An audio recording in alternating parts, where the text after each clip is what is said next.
ஒரு முறை திடீர்னு எனக்கு தலைவலிக்கிற மாதிரி இருந்தது. போய் கொஞ்ச நேரம் தூங்கி எழுந்து வந்தா அப்பாவும் அதே மாதிரி உடம்புக்கு சரியே இல்ல. என்னோட வலது கால்ல அங்கங்க வலிக்க ஆரம்பிச்சிருச்சு. சரியா பசிக்கவும் இல்ல. வாமிட்டிங் ஃபீல் வந்துட்டே இருந்துச்சு.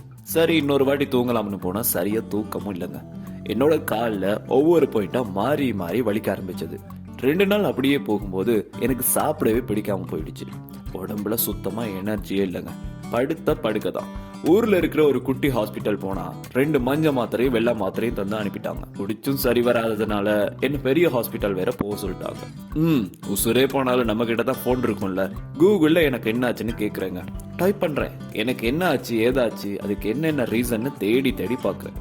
ஆமாங்க, கொஞ்சம் கொஞ்சமா வாசிக்க நெஞ்சு லைட்டா வலிக்குதுதான். நடக்கும்போது பாதம் வலிக்குது. கரெக்டு தான். சாப்பிட பிடிக்கல. சரியா தான் இருக்குல்ல. வாமிட்டிங் ஃபீல் இருந்துட்டே இருக்கு. ஆமா இருக்கு. இதுல சொல்றத போல எனர்ஜி இல்ல. ஒவ்வொன்னா தெரிய நானும் அதை ஃபீல் பண்ண ஆரம்பிச்சேங்க. அட ஆமாங்க, எனக்கு சுகர்.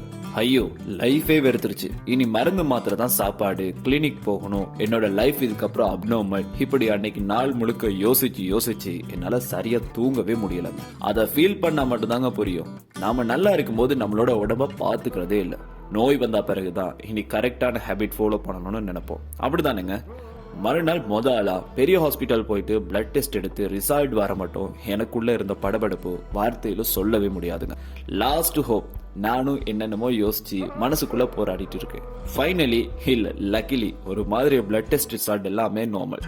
ஒரு சின்ன காயம் மூலமா வந்த இன்ஃபெக்ஷன் தான் இந்த பிரச்சனைக்கெல்லாம் காரணம்னு சொன்னாங்க. மறுபடியும் பிறந்த மாதிரி இருந்துச்சு. அந்த வார்த்தைக்கு அப்புறம் நான் கொஞ்சம் திருந்திட்டேங்க. எவ்வளவு எஃபெக்டிவா சாப்பிட முடியுமோ அதை ட்ரை பண்றேன். ஹெல்தியா இருக்க ட்ரை பண்றேன். நம்மளால காலம் முழுக்க நோய் இல்லாம வாழ முடியுமானா தெரியாது. ஆனா அப்படி ஒரு வாழ்க்கை வரும்.